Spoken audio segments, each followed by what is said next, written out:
Pues bueno, comienzo entonces. Como decía, muchas gracias a Norberto y muchas gracias en general a todos los miembros de CODEO, del Comité de Divulgación, Educación e Historia de la Óptica de SEDóptica, por darme la oportunidad para hablar sobre este tema. Bueno, yo, como ha dicho Norberto, soy Íñigo González de Arreta, soy profesor ayudante doctor de la Universidad del País Vasco e imparto docencia en el Departamento de Física del campus de Vizcaya. Y hoy el tema del que os voy a venir a hablar pues es sobre Heinrich Rubens, que fue un pionero de la óptica infrarroja, y bueno, haré un repaso biográfico de todas sus contribuciones, pero haré especial hincapié en su participación en la famosa Revolución del Cuerpo Negro en torno al año 1900, y veremos pues, la importancia que tuvo este experimentalista en los inicios de la física cuántica. Muy brevemente, ¿quién fue Heinrich Rubens? Bueno, Heinrich Rubens, como digo, puede considerarse todo un pionero de los infrarrojos, puesto que encontró la ciencia y tecnología infrarroja en un estadio muy incipiente y la desarrolló amplísimamente durante su carrera profesional. Pero además, debido pues, al lugar donde desarrolló su investigación, que fue la Universidad de Berlín y el PTR, pues fue uno de los físicos experimentales de mayor estatus de su tiempo, ¿de acuerdo? Del cambio de siglo del XIX al XX. Fue un físico de altísimo prestigio y tuvo contribuciones muy importantes que, sin embargo, yo, que por poner en contexto, estudio fundamentalmente la espectroscopía infrarroja, pues no conocía. Y es una persona que, pese a sus contribuciones, es poco conocida en el campo. Y esto es curioso porque realizó aportaciones muy importantes no solo en el cuerpo negro, sino, por ejemplo, fue el primero en estudiar algo que hoy en día se considera, o sea, tiene un nombre propio, que es la problemática de estudiar ondas de longitud de onda entre el infrarrojo y las microondas. Hoy en día, en terminología moderna, esto se conoce como el gap de los terahercios, es decir, el rango de frecuencias en el que las fuentes y detectores ópticos no funcionan del todo bien y tampoco las fuentes y detectores de microondas. Fue la primera persona en investigar este tipo de frecuencias. Sin embargo, si alguien hoy en día conoce su nombre, es casi exclusivamente por el tubo de Rubens, que es un aparato pedagógico bastante chulo, consistente en un tubo perforado y un gas inflamable. Y bueno, al prender fuego a este gas se observan resonancias acústicas. Como digo, es un instrumento interesante, curioso, pero que no deja de ser una curiosidad pedagógica. Entonces, esto, cuando descubrí la figura de Rubens, me llamó mucho la atención, porque, como mencioné en el resumen de la charla, el nombre de Rubens aparece en el primer párrafo del artículo en el que Max Planck presentó su famosa ley del cuerpo negro. Aquí podéis ver en la versión de Annalen der Physik que envió Max Planck a la revista, se puede ver que en este primer párrafo menciona directamente las contribuciones de Rubens y cómo han revelado que pues, la ley de cuerpo negro que se tenía antes por buena no era correcta y que necesitaba ser corregida. Y es esta corrección la que, como sabemos, dio lugar a la mecánica cuántica. Entonces, como mencionaba, yo he trabajado en radiación infrarroja. No soy historiador de la física, pero cuando me encontré, por casualidad, investigando sobre los orígenes de mi disciplina, cuando me encontré con la figura de Rubens, me suscitó mucha curiosidad, porque había bastantes pocas contribuciones sobre él y sobre su vida y sus trabajos, y sin embargo era una persona que había sido muy importante en su época. Entonces, bueno, pues en esta presentación que os traigo hoy me gustaría responder algunas preguntas sobre Heinrich Rubens. En primer lugar, por supuesto, ¿quién fue y qué contribuciones hizo a la física? También desde una perspectiva crítica, por supuesto. Además, me parece muy interesante su figura y el contexto en el que vivió, porque, en mi opinión, es uno de los contextos más interesantes de la historia de la física. No solo porque son los años en los que aparece la mecánica cuántica y demás, años muy revolucionarios desde el punto de vista científico, pero también fueron años de muchísimo cambio político y, como veremos, le pilló la Primera Guerra Mundial, le pilló en su totalidad y condicionó mucho el final de su vida. Y la última pregunta que quiero contestar es, bueno, un esbozo de por qué está un poco recordado incluso entre gente de su campo, ¿de acuerdo? Y bueno, como he mencionado, bueno, yo no soy historiador de la física, pero sí pues, he realizado mis pinitos en esta temática, precisamente escribiendo una biografía sobre Heinrich Rubens para la revista European Physical Journal H. Entonces, toda la información que voy a mencionar en esta charla está referenciada correctamente en el artículo, por tanto, si alguien tiene interés en saber más, pues puede leerlo. Y también puede preguntarme, por supuesto. Entonces, la estructura de la charla la he organizado de esta manera. Antes de hablar de Rubens y de su carrera, pues he querido mencionar una breve historia de los infrarrojos, recorriendo la mayor parte del siglo XIX, porque, claro, cuando Rubens entra en escena en 1890, los infrarrojos llevaban realmente solo una década siendo algo realmente medible con cierta precisión. Entonces, algo relativamente novedoso. Mi intención es trazar un cierto contexto desde 1800 con el descubrimiento de los infrarrojos hasta que entre en escena nuestro protagonista. Después he dividido su vida y sus contribuciones en tres partes. Dos partes grandes, la que llamo primera etapa y segunda etapa, divididas, como no, por sus contribuciones a la revolución del cuerpo negro, alrededor del año 1900. Entonces puede verse que pues voy a partir desde William Herschel y el descubrimiento de 1800 hasta la muerte de Heinrich Rubens. Y he adjuntado esta foto porque este es un cementerio bastante famoso para la física, que es el antiguo cementerio San Mateo en Berlín, que es muy visitado porque tiene tumbas de físicos y químicos muy famosos de aquella época. Y ahí es donde descansa Heinrich Rubens junto a su esposa. Entonces, como he dicho, vamos a empezar por el principio. El principio del siglo XIX comienza con el descubrimiento de los infrarrojos por parte de William Herschel. Existen ciertas evidencias, o más bien indicios, de que durante el siglo XVIII había algunos investigadores que habían detectado, posiblemente detectado, la existencia de radiaciones invisibles. Estamos hablando sobre todo de gente interesada en la fotosíntesis y la descomposición de la luz solar. Sin embargo, no dejan de ser meros apuntes y la primera persona que realizó un experimento suficientemente sólido y que además identificó sin ambigüedad que estaba analizando radiación invisible fue William Herschel en 1800. ¿Qué tecnología usó para detectar esta radiación invisible? Pues la tecnología rudimentaria que había en su época y que usaban el resto de sus coetáneos. Utilizó un prisma para descomponer la luz solar en colores y un termómetro al que había ennegrecido la punta para que absorbiera mejor la radiación solar. Entonces, aquí tenemos esta gráfica en la que se puede observar, se ven abajo en inglés los colores, se puede apreciar cómo en la curva llamada R, William Herschel dibujó la intensidad subjetiva de la luz de cada color, ¿de acuerdo? Evidentemente en una escala completamente arbitraria, pero bueno, podemos observar que, como sabemos, el pico de la luminosidad se daba en el verde.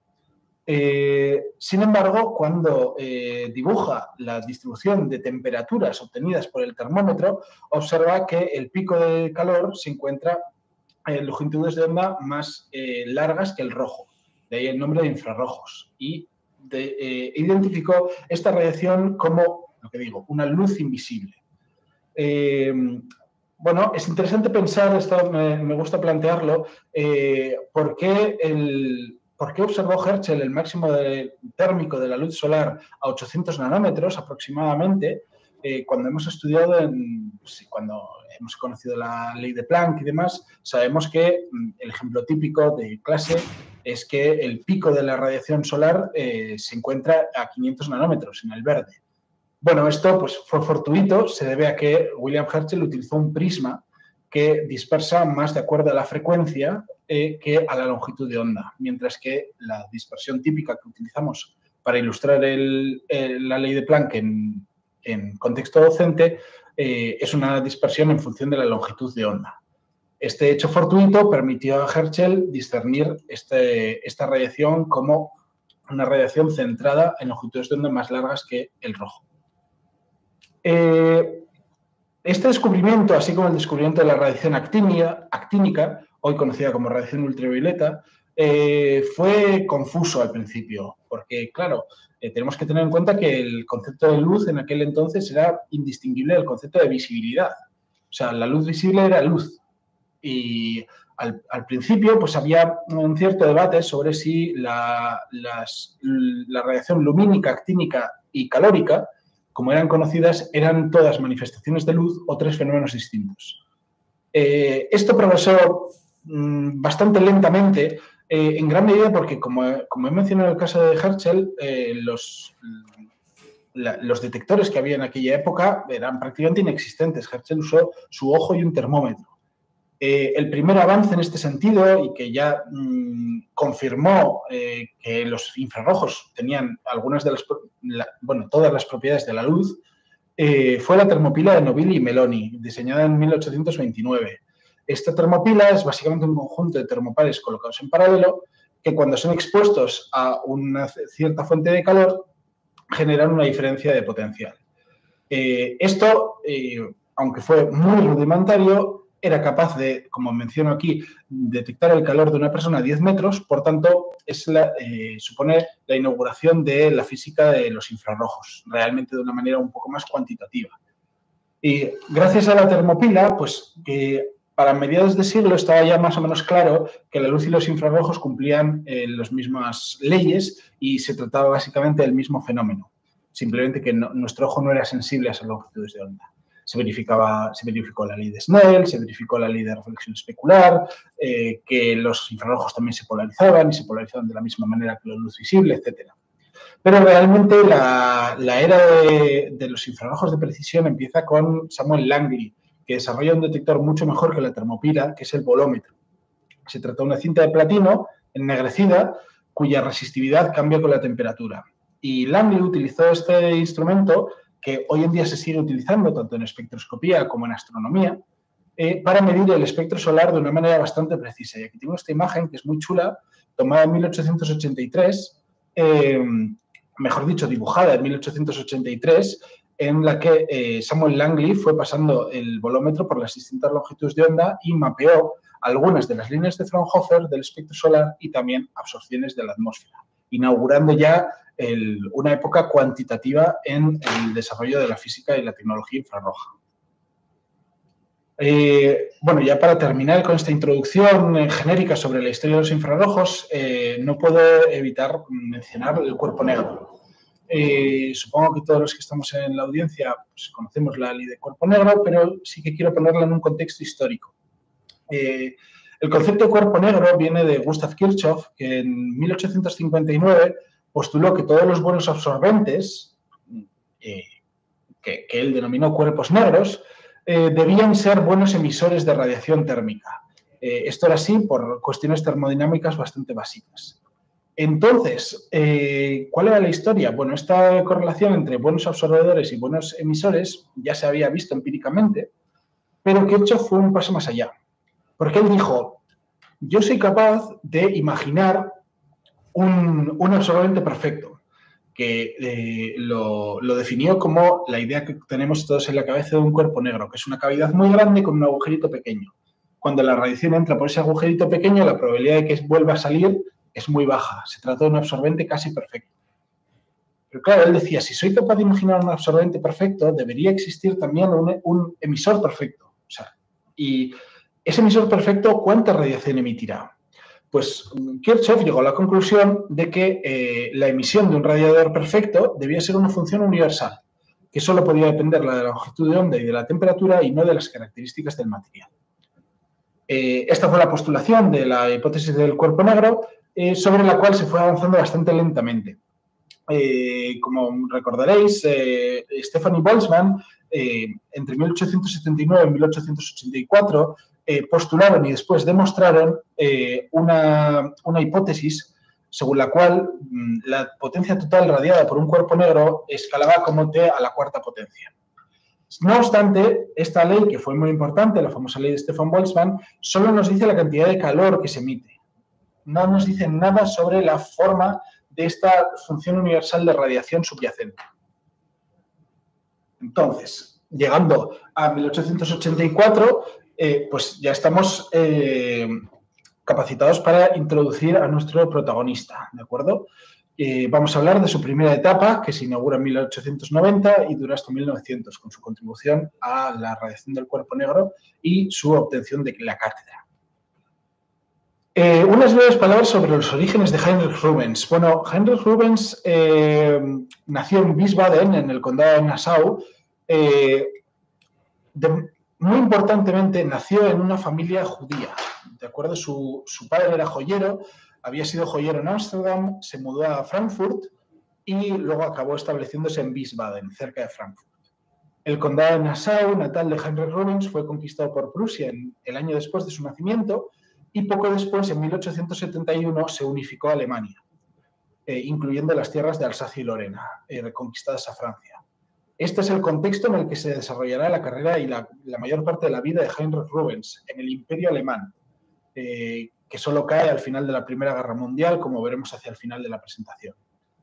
Heinrich Rubens comenzó a estudiar en Darmstadt, cerca de su ciudad natal, cerca de Frankfurt también, y podemos decir que fue un pionero desde muy joven porque se matriculó en una carrera que no existía en ningún otro lado. Una carrera que ha tenido mucho éxito realmente, que es lo que hoy conocemos como ingeniería electrónica, que en aquel entonces se llamaba Electrotechnik, y era el único sitio del mundo en el que era posible estudiar esta disciplina. No obstante, pese a ser tan pionero, no le debió de gustar mucho y solo pasados 6 meses decidió cambiarse a un programa en física. Y además abandonó la Universidad Técnica de Darmstadt y fue cambiando entre Estrasburgo y Berlín, siguiendo a su maestro August Kundt. Al final se estableció en Berlín y se doctoró en 1889 bajo la dirección de August Kundt y además consiguió una cosa muy poco habitual, que es que logró la habilitación en solo 3 años después de doctorarse. Lo cual ya nos da una idea de lo precoz que era. La habilitación, que sigue existiendo hoy en día en algunos países de Europa Central y en Francia también, es una especie de segunda tesis doctoral que habilita para dirigir tesis doctorales. No obstante, Heinrich Rubens consiguió no solo habilitarse en solo 3 años, sino que encima lo hizo por lo que hoy en día conoceríamos como compendio por publicaciones. No presentó una segunda tesis, solo presentó sus publicaciones científicas y causó, auténtica sensación en el tribunal. Y ese tribunal estaba dirigido nada más y nada menos que por Hermann von Helmholtz, una persona que siempre tuvo una especial admiración por el joven Rubens.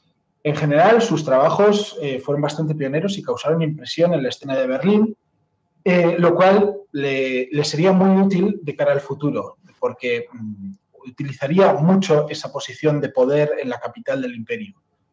Otra cosa que le beneficiaría mucho a futuro y que tuvo lugar entre 1889 y 1890 fue la conversión al protestantismo. Recordemos que nació judío, su padre era judío y esto suponía un claro escollo en su carrera científica. Se convirtió al protestantismo y eso le permitió, entre otras cosas, ser catedrático, porque ningún judío, de los muchos que trabajaban en física en aquella época, ningún judío consiguió una cátedra en física sin bautizarse previamente. Volveremos sobre este tema un poco más adelante. He mencionado que Rubens defiende su tesis doctoral en 1889. ¿Pero sobre qué? ¿Sobre qué realizó su tesis doctoral? Bueno, pues el tema que eligió fue la reflectividad de los metales, que es un tema que abordaría en numerosos artículos a lo largo de su vida, pero que nunca fue su pasión. Su pasión, que la descubrió probablemente tarde como para cambiar su tema de tesis doctoral, fueron las ondas hertzianas. La tesis la defendió en 1889. Heinrich Hertz publicó el artículo realmente potente en el que describía la propagación de ondas a través del vacío en 1888. Por tanto, un año antes apenas de que Rubens defendiera su tesis doctoral. Queda clarísimo que Rubens estuvo apasionado por este concepto, el concepto de las ondas de radio, y realmente se puede ver A poco que se analice su carrera científica y sus publicaciones, se ve que su obsesión durante toda su vida fue crear un puente entre la óptica, que es el tema en el que se especializó en su tesis doctoral y después, y las ondas eléctricas. No obstante, no viviría para haber cumplido ese sueño. Heinrich Rubens falleció en 1922 y apenas un año después, Ernest Nichols y Alexandra Gogoleva-Arkadieva, en Estados Unidos y la URSS, respectivamente, consiguieron este puente entre la óptica y la electricidad. ¿Y dónde desarrolló su investigación Rubens? Bueno, pues aunque cambió de afiliación entre la Universidad Técnica de Charlottenburg y la Universidad de Berlín, desarrolló la práctica totalidad de su carrera científica como profesor visitante del Physikalische Technische Reichsanstalt, o mejor conocido como PTR, actual PTB. Se trata del Instituto Meteorológico Nacional de Alemania, y en este laboratorio, que era absolutamente puntero en aquella época, desarrolló infinidad de instrumentos de óptica infrarroja. Es en este sitio donde realmente alcanza todas sus grandes contribuciones científicas, y al principio de su carrera, entre 1890 y 1895, tuvo una curiosa pelea científica con Friedrich Paschen por ver quién llegaba más lejos en el infrarrojo. Esto fue realmente su principal interés al principio de su carrera científica. Recordemos que pues, mediante métodos ópticos tradicionales solo se había podido medir longitudes de onda en torno a los 2-5 micrómetros y eso estaba muy, muy lejos de las ondas hertzianas. Entonces, Paschen y Rubens se enzarzaron en esta pelea intentando medir cada vez un micrómetro más lejos en el infrarrojo. Rubens ganó claramente a Friedrich Paschen y realmente la razón por la que le ganó fue, como ya he mencionado, debido a su estatus en Berlín. Era profesor visitante de un centro puntero, tenía financiación asegurada, tenía una posición asegurada, mientras que Paschen no lo tuvo. Paschen anduvo cambiando de universidades y buscando financiación, que fue bastante complicada. No obstante, no sintáis pena por Friedrich Paschen, porque cambió de campo de investigación a la espectroscopía atómica y realmente consiguió bastante más fama que Rubens hoy en día. Para resumir más o menos cuáles fueron las principales contribuciones de Rubens en esta primera época, básicamente para mí sus contribuciones más importantes fueron de tipo instrumental y fueron dos. Rubens era un gran inventor de instrumentos científicos, esa fue siempre su mayor baza. Y aquí tengo sus dos principales contribuciones de innovación instrumental, que ambas estaban basadas en la interferometría. Recordemos el experimento de Michelson-Morley en 1887. La interferometría era una ciencia pues, todavía muy incipiente. Por supuesto, estábamos muy lejos de tener ordenadores y transformada rápida de Fourier, pero bueno, era posible hacer algunos experimentos. La técnica que utilizó Heinrich Rubens no fue el interferómetro de Michelson, sino que fue el interferómetro de Fabry-Perot, que recordemos se trata de dos láminas plano-paralelas que al variar la distancia entre ellas, pues obtenemos un patrón de interferencia. No obstante, como ya he mencionado, estamos muy lejos todavía de la transformada rápida de Fourier. No era factible en general hacer interferogramas complejos. Por tanto, necesitaban, para poder analizar la radiación, primero tenían que filtrarla. Tenían que elegir un rango pequeño de frecuencias que pudieran ser fácilmente analizables con este interferómetro de Fabry-Perot. Y Rubens contribuyó con dos diseños. El primero era el método Reststrahlen, o el método de los rayos residuales, que consistía en una observación original, que fue que ciertos cristales iónicos, bueno, en general todos los cristales iónicos, tienen una banda de reflexión bastante selectiva en el infrarrojo medio o lejano. Hoy en día sabemos que esto se debe a una resonancia de las vibraciones de red, pero Rubens fue capaz de estudiar estas bandas de reflexión y además se le ocurrió que, dado que eran estrechas en frecuencia, podía utilizarlas si colocaba suficientes espejos, si colocaba suficientes cristales bien pulidos de estos cristales iónicos, podía hacer reflejar la luz y, por tanto, que solo se reflejara de forma selectiva las longitudes de onda que eran alrededor de esta resonancia de red. Esto sería súper importante para sus investigaciones del cuerpo negro, como después comentaré, pero evidentemente tenía una limitación clara, que era que solo podía estudiar las longitudes de onda para las cuales tuviera un cristal que las reflejaba preferencialmente. Para estudiar las longitudes de onda más largas y genéricas, diseñó otro sistema, que era el sistema de aislamiento focal.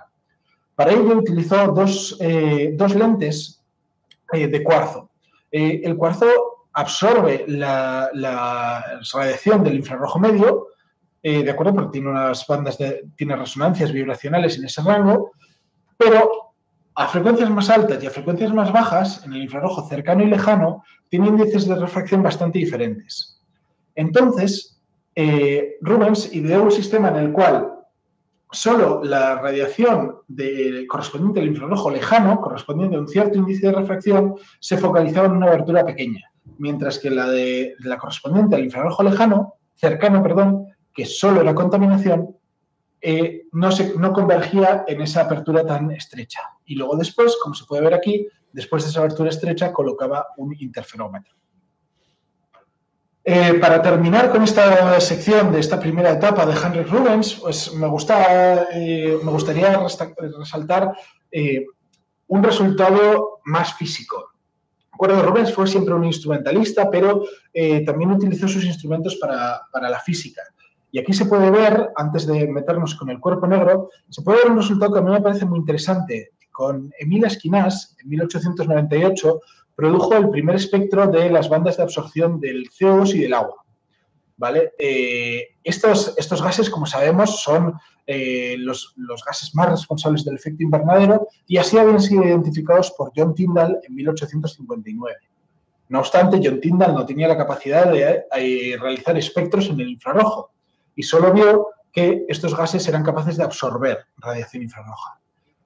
Rubens y Esquinas fueron capaces de resolver esta estructura vibracional y, como se puede ver, el CO2 tiene un pico muy bien definido, en torno a 15 micrómetros, que es el pico fundamentalmente responsable del efecto invernadero, este gas, mientras que la absorción del agua es mucho más compleja, es mucho más ancha y tiene más estructura. Esto se debe a la excitación de modos rotovibracionales.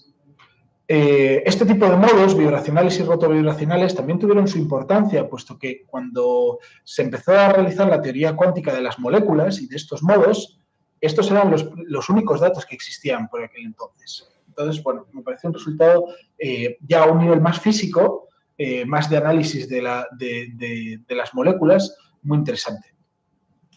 Pero con esto llegamos a 1900 y llegamos a la contribución probablemente más importante de Heinrich Rubens, que fue su contribución decisiva a la revolución del cuerpo negro y a la creación de la mecánica cuántica, siempre desde el punto de vista experimentalista, recuerdo. Para empezar, me gustaría hacer una aclaración, que es que la gente suele conocer la historia del cuerpo negro, pero realmente lo que conoce es una historia alterada o edulcorada por un recurso pedagógico que es la catástrofe ultravioleta. Desde un punto de vista de justificación de la hipótesis cuántica, es muy atractivo enseñar a los alumnos el cálculo de Rayleigh y Jeans sobre la radiación de cuerpo negro y decir, fijaos, existe una divergencia en el ultravioleta. Pero esto no es lo que ocurrió. La mayoría de la gente, incluso gente de mi propio campo en la radiación infrarroja, piensan que la ley de Planck se descubrió debido a incongruencias en el rango ultravioleta, pero no fue así.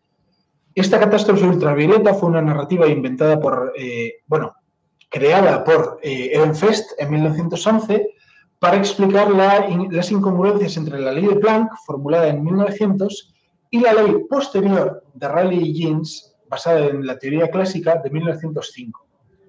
¿De acuerdo? Esto surge en el momento en el que los físicos intentan reconciliar la teoría clásica y las observaciones experimentales y ven que no es posible. No había desde el punto de vista de una persona que estaba trabajando en la física del cuerpo negro en 1900, no había ningún problema en el ultravioleta. ¿Y esto por qué es?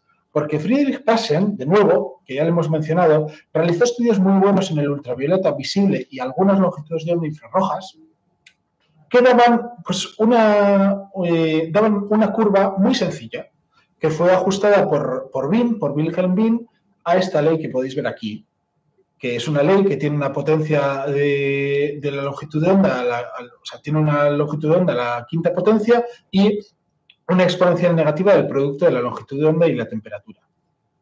Esta ley, en 1900, se consideraba una ley que funcionaba, ¿de acuerdo? Y explicaba los resultados ultravioletas y visibles. Y ahora os voy a enseñar la historia de verdad del cuerpo negro, que tiene que ver con la radiación infrarroja más que con la ultravioleta. Como he mencionado, Billy Bean fue una persona importante en esta historia y, como sabemos, ganó el premio Nobel gracias a su ley del desplazamiento, la famosa ley de desplazamiento de Bean, que se suele estudiar en la carrera de física.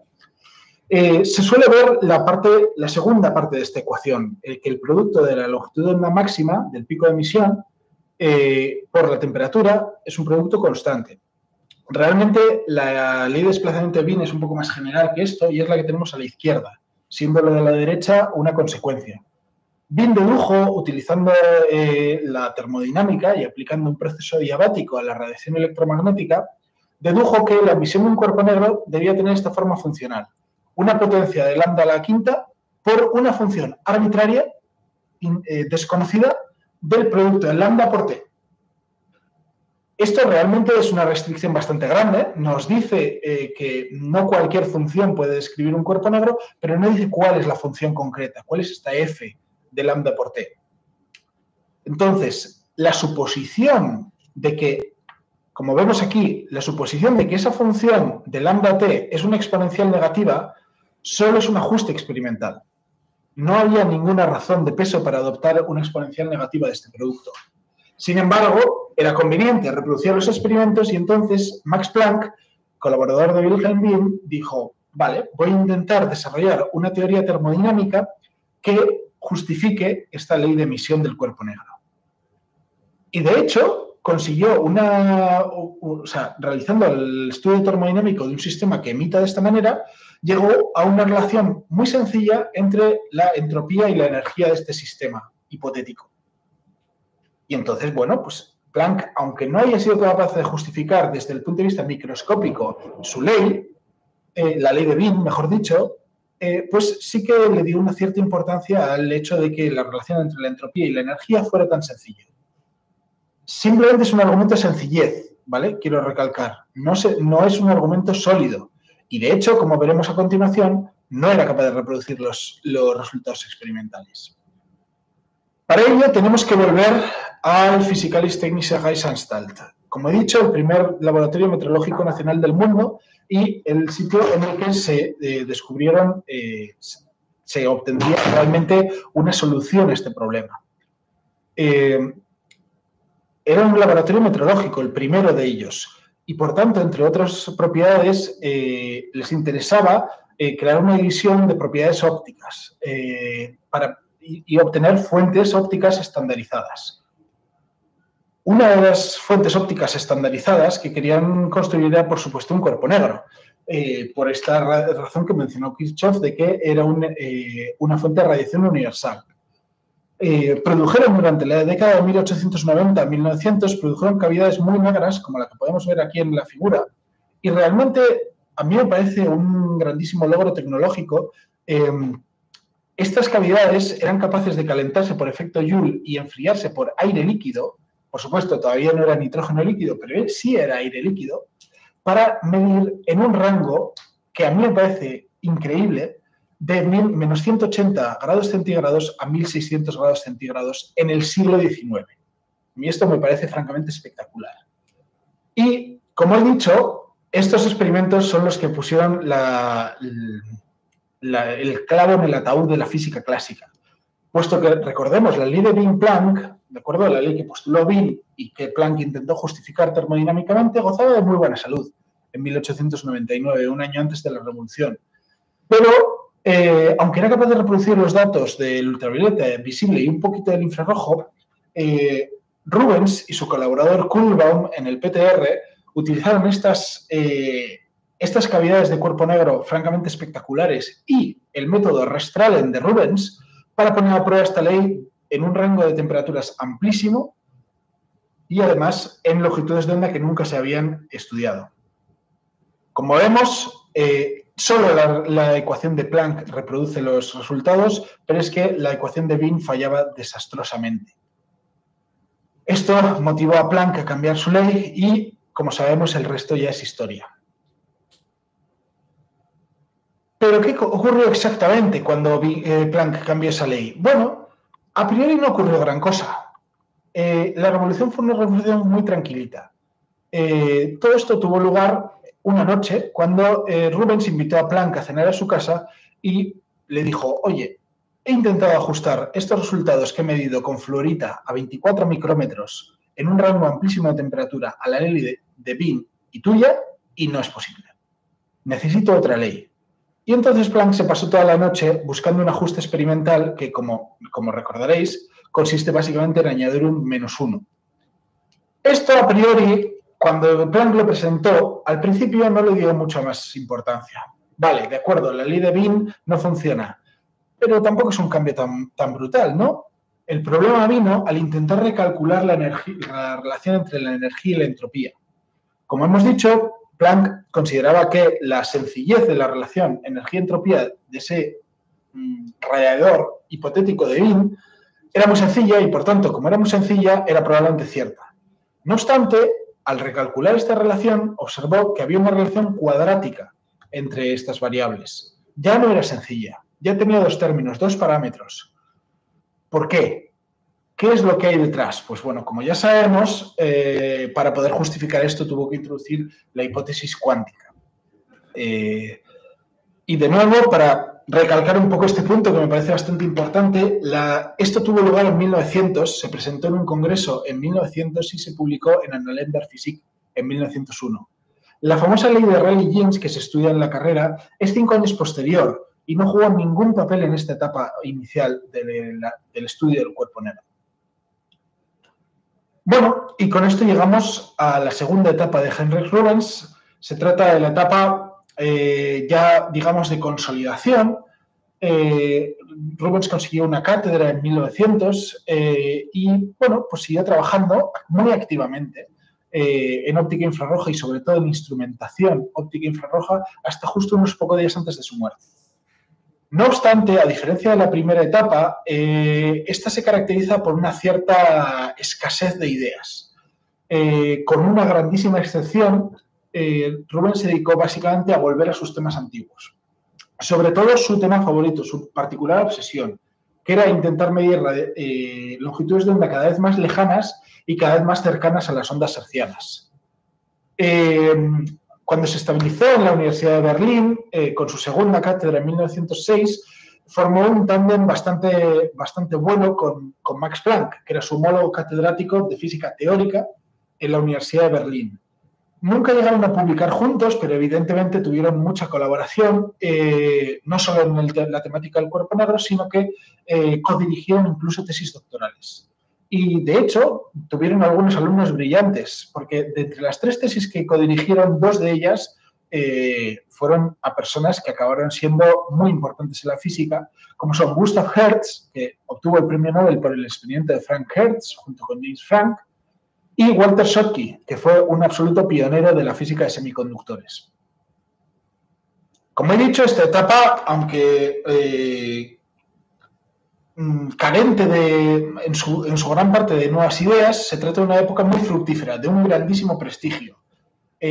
Su prestigio como instrumentalista y sobre todo sus grandes contribuciones a la radiación del cuerpo negro le colocaron un estatus muy elevado entre sus colegas. De hecho, participó en las 2 primeras conferencias Solvay en 1911 y 1913 con Albert Einstein, Marie Curie, Max Planck, etc., donde testificó como el absoluto experto en los aspectos experimentales de la radiación de cuerpo negro, siendo Max Planck, por supuesto, el experto teórico. Entonces, como decía, Esta época es una época más de consolidación, de dirección de tesis doctorales, de continuación de ideas antiguas, pero existen algunas nuevas ideas y de entre ellas, a mí la que más importante me parece con diferencia es una idea que realmente yo no era consciente hasta que empecé a indagar en este tema que se había hecho tan pronto, que es que Rubens y un par de colaboradores más fueron los primeros que llevaron a cabo una deconvolución de un interferograma genérico. Como he dicho, Rubens en la década anterior empleó interferómetros de Fabry-Perot, pero siempre filtrados, ¿de acuerdo? Siempre eligiendo un cierto número de longitudes de onda, utilizando fuentes monocromáticas o bicromáticas que pudieran ser analizadas fácilmente, cuyos patrones de interferencia fueran fáciles de deconvolucionar. Sin embargo, en 1910 anticipó lo que hoy en día conocemos como la espectroscopía de transformada de Fourier. Aquí podemos ver a la izquierda, tenemos dos interferogramas genéricos que se puede observar que no son ondas, no son sinusoides, sino que se trata de interferogramas generales de fuentes incandescentes. A la derecha tenemos la reconstrucción que realizó de estas fuentes. Como podemos observar, los espectros que dan lugar a estos interferogramas son fuentes incandescentes centradas en 100 micrómetros y con una anchura bastante grande, entre 50 y 200 micras. ¿Cómo realizó esto Rubens en una época sin ordenadores y sin transformada rápida de Fourier? Mediante un ajuste manual de senos y cosenos. Esto me parece espectacular que se llegara a realizar en 1910, teniendo en cuenta que la técnica de espectrometría por transformada de Fourier no despegó hasta la década de los 50. No obstante, nunca comprendió la magnitud de su descubrimiento y le pareció más una curiosidad que un método a seguir desarrollando, porque de hecho realizó estos estudios en 1910, siguió vivo 12 años y no los retomó. Pero, como digo, sería muy interesante considerar una historia alternativa en la que otros espectroscopistas hubieran dado más importancia a esta técnica antes de los años 50. Y bueno, con esto llegamos al final de la vida de Rubens. Como se ve en el título de esta sección, Rubens falleció en 1922. La causa de su muerte fue una leucemia que fue casi seguramente provocada por usar lámparas de torio. Era una de las fuentes que la usó continuamente a lo largo de su vida. La razón de usar lámparas de torio era porque presentaban una emisión incandescente bastante selectiva, entonces eran buenas fuentes de radiación, pero evidentemente la manipulación de estas lámparas es muy, muy peligrosa y sin duda contribuyó a su fallecimiento temprano. Este fallecimiento, además, le privó de escribir su gran proyecto final, que era una monografía en la que pretendía recoger todo lo que había hecho. Rubens, aunque se ha visto que tenía colaboradores, hizo gran parte de su carrera solo y gran parte de sus publicaciones son en solitario y casi todas sus invenciones fueron ocurrencias originales suyas. Por tanto, cuando falleció, se perdió muchísima información que él pensaba poner por escrito y nunca tuvo el tiempo. Como he mencionado, la mayor parte de la carrera de Rubens tuvo lugar durante la época del Imperio Alemán, pero en 1922 ya había ocurrido la Primera Guerra Mundial. Esto fue un evento muy importante en la vida de Rubens, evidentemente como en la vida de todos los alemanes, puesto que sufrió físicamente por la hambruna de la guerra y sobre todo de la posguerra, pero es que además Rubens sufrió esta guerra particularmente a un nivel moral y anímico. A diferencia de muchos de sus compañeros, nunca aceptó el enfrentamiento contra Inglaterra. Siempre lo consideró un error. Y esto le convierte en una cierta salvedad dentro de la escena de la física alemana de aquella época.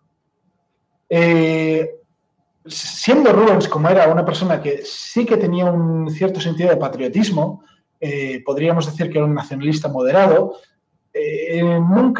nunca escribió nada ni se manifestó en contra de su país, sintió el deber de defenderlo, pero sí se negó explícitamente en varias ocasiones a firmar panfletos tanto belicistas como anexionistas. En aquella época, la Primera Guerra Mundial causó furor entre la población, sobre todo en los primeros años, y muchas personas, entre ellas intelectuales, pues se vieron arrastradas por una espiral belicista en la que pretendían conquistar toda Europa y soñaban con un gran Reich. Sin embargo, Rubens se mantuvo siempre al margen de esto y rechazó firmar este tipo de panfletos. Rubens era un conservador, no nos engañemos, no tenía nada de socialista ni tampoco muy de pacifista. Su principal objeción era enfrentarse a Inglaterra, a la gran potencia científica. Y además, aparte de eso, hay otro aspecto de su biografía que sin duda jugó un papel. Recordemos que Rubens era un judío converso. Esto, aunque evidentemente no hemos llegado a los años 30, etcétera, pero sí es probable que su estatus como judío converso le mantuviera un poco más con los pies en la tierra que algunos de sus compatriotas, que además, de hecho, le miraron con suspicacia, porque Rubens, con pues ese trasfondo judío, ese participar de la investigación internacional, vivir y trabajar en Berlín, en el centro de la capital del país, estar expuesto al cosmopolitanismo, siempre fue mirado como uno de esos liberales berlineses. Irónicamente, de liberal tenía bastante poco, sin embargo, físicos más extremistas como los primos Billy Bean, el premio Nobel que hemos mencionado, y su primo Max, siempre le miraban con suspicacia. Por suerte, murió antes de que esto llegara a tener consecuencias drásticas. Y bueno, pues ya hemos llegado al final de la vida de Rubens y me gustaría pues, dedicar un par de minutos a algunas conclusiones y a una reflexión final. Rubens, como ya he dicho, es una figura poco conocida, incluso entre historiadores. Es conocido entre historiadores de la física de la Alemania imperial, pero es muy poco conocido entre el resto de historiadores, incluso historiadores de la mecánica cuántica, y absolutamente desconocido entre practicantes de la espectroscopía infrarroja o de la tecnología infrarroja. Sin embargo, contribuyó enormemente al desarrollo de esta tecnología, sobre todo en las longitudes de onda larga, a lo que hoy en día llamaríamos infrarrojo lejano o gap de los terahercios. En mi opinión, hay varias razones por las cuales su legado ha quedado, digamos, tan oscurecido, pese a ser una persona que en su momento era una referencia dentro de la física alemana. En parte creo que se debe a esta historia de la catástrofe ultravioleta que, aunque pedagógicamente pueda ser interesante, hace que la gente piense que la contradicción entre experimento y teoría tuvo lugar en el ultravioleta y no sean conscientes de lo importantes que fueron las medidas infrarrojas de Heinrich Rubens para el descubrimiento de la ley de Planck. Además, otras de sus contribuciones, como la interferometría y la tecnología de terahercios, pues sufrieron realmente, podríamos decir, de ser demasiado adelantadas a su tiempo.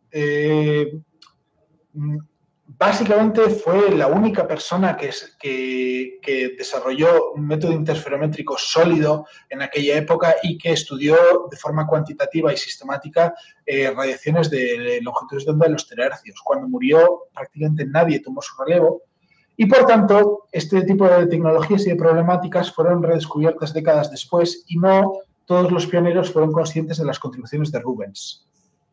Por último, para terminar, además, creo que la propia personalidad de Rubens le jugó una mala pasada porque era un experimentalista tal vez demasiado enfrascado en la instrumentación pura. Era desde luego un instrumentalista brillante, tenía muchísimas ideas sobre cómo desarrollar nuevos equipos y cómo mejorar los ya existentes, y podemos contar en decenas sus contribuciones instrumentales, pero claro, en esta época, el cambio de siglo del XIX al XX, en la cual aparece la mecánica cuántica, aparece la relatividad, ser un instrumentalista, pues probablemente le jugó una mala pasada y hizo que pasara desapercibido con la gran cantidad de nombres importantes de aquella época que sí han pasado a la posteridad. Y bueno, esta es una opinión más personal mía, pero bueno, espero que os haya gustado este repaso por la biografía de Rubens, tanto en los aspectos personales como profesionales. Creo que vivió en una época absolutamente apasionante y que realizó muchas contribuciones muy interesantes y muy adelantadas a su tiempo. Y bueno, pues no queda más que daros gracias por vuestra atención y, como os he dicho, responderé cualquier pregunta que tengáis o, si no, aquí tenéis el artículo para que podáis seguir leyendo si os ha interesado algo en particular. Muchas gracias. Muchísimas gracias, Íñigo. Si quieres, puedes dejar de compartir. Bueno, a mí personalmente ha estado súper interesante. A mí me ha encantado tanto todos los detalles que ha ido dando. Y, bueno, no lo conocía nada de este experimentalista y el contexto histórico, que también es importante en el jugador. Y de hecho, nos damos cuenta como gente que realmente no pasa la historia como debería pasar y, sin embargo, bueno, realmente cambian el mundo porque son gente que son los fundamentos de la física cuántica. Todo eso son muchas veces experimentos ópticos. Y, bueno, esto es un poco la idea de también estas charlas, este ciclo de charlas, poder dar a conocer a esta gente que la historia no les ha tratado como debería. Bueno, se abre el turno de preguntas.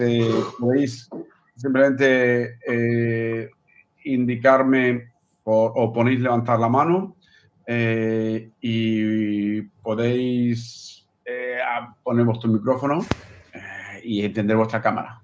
¿Vale? A ver si soy capaz de ver. Si hay alguien.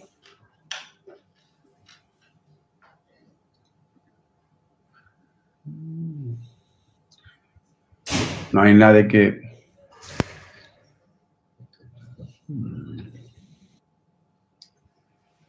Bueno, yo he ido escribiendo algunas cosillas aquí,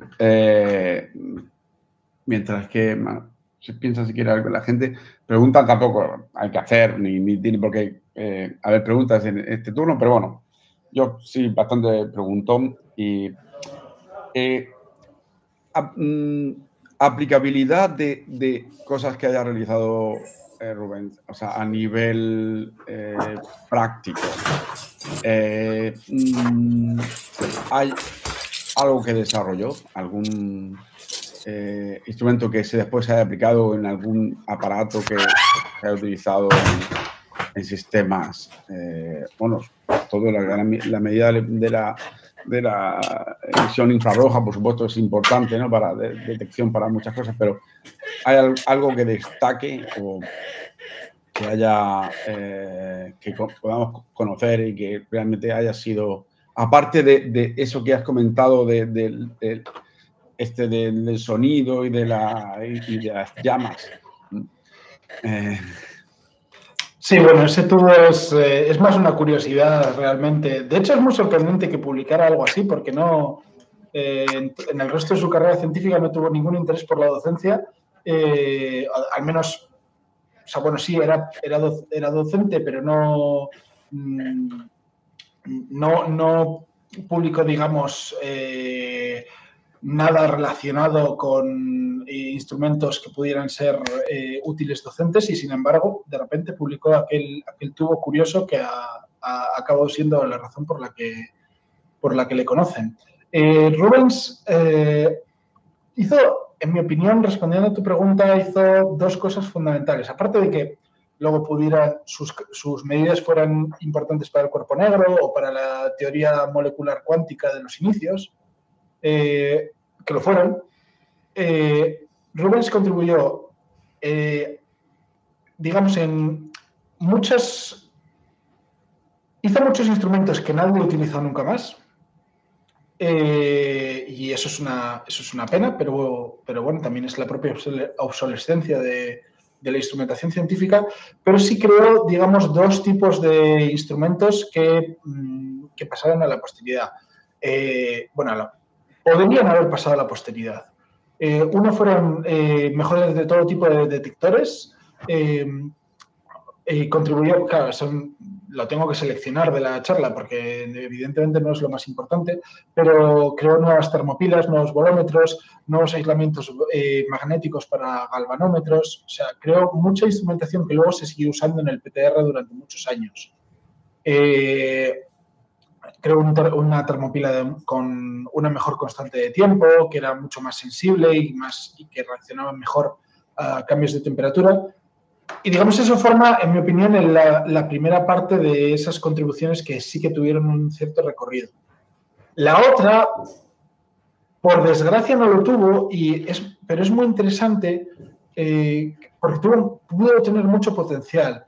Como he mencionado, el método interferométrico que desarrolló en 1910 tuvo evidentemente el gran problema de la transformada de Fourier. Si las curvas eran suficientemente sencillas y había pocos puntos, era posible hacer una prueba y error con senos y cosenos para reconstruir la señal, pero en general no era factible. Sin embargo, Pierre Cohn, uno de los pioneros de la técnica interferométrica de los años 50 y 60, escribió un artículo muy interesante, digamos, como de historia alternativa, un what if, en el que dijo que, yo esto no lo conocía, pero Michelson, a la vez que su interferómetro, creó una calculadora analógica para transformadas de Fourier. Una calculadora armónica. Y Pierre Cohn, en esa revisión histórica que realizó en el 88, creo que fue, hace este what if que dice, sí, joder, yo que pensaba que había descubierto la técnica interferométrica por mi cuenta, solo descubrí algo que un alemán en 1910 ya había descubierto y que tuvo la mala suerte de no conocer este ordenador analógico. Y eso podría haber sido realmente un avance muy, muy interesante. Porque, desde luego, Michelson siempre pensó que su calculadora de armónicos era una patraña, que no tenía aplicabilidad práctica, que era un juego matemático. Y sin embargo, habría sido una solución interesante al problema de la espectrometría por transformada de Fourier.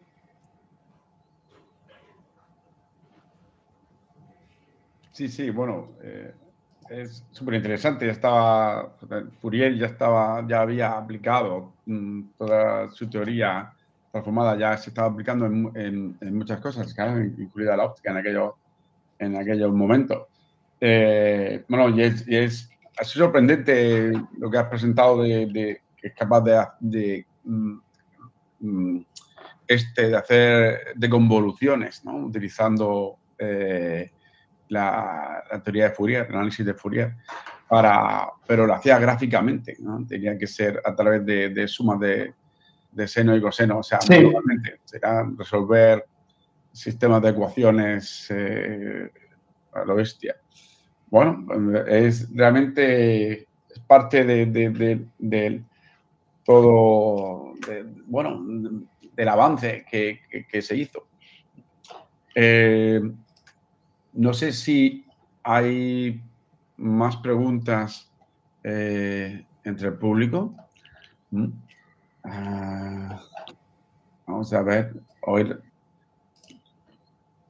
Bueno, si no hay nada más, y yo por lo menos no veo manos levantadas, pues, Íñigo, te vuelvo a dar las gracias, bueno, no yo, sino de parte de todo el comité, por tu charla, que yo creo que ha sido muy, muy entretenida, y sobre todo, pues, darnos a conocer a una persona que, por lo menos en mi caso, era totalmente desconocido, y por lo menos lo hacemos, le damos visibilidad a esta gente que realmente cambió el mundo.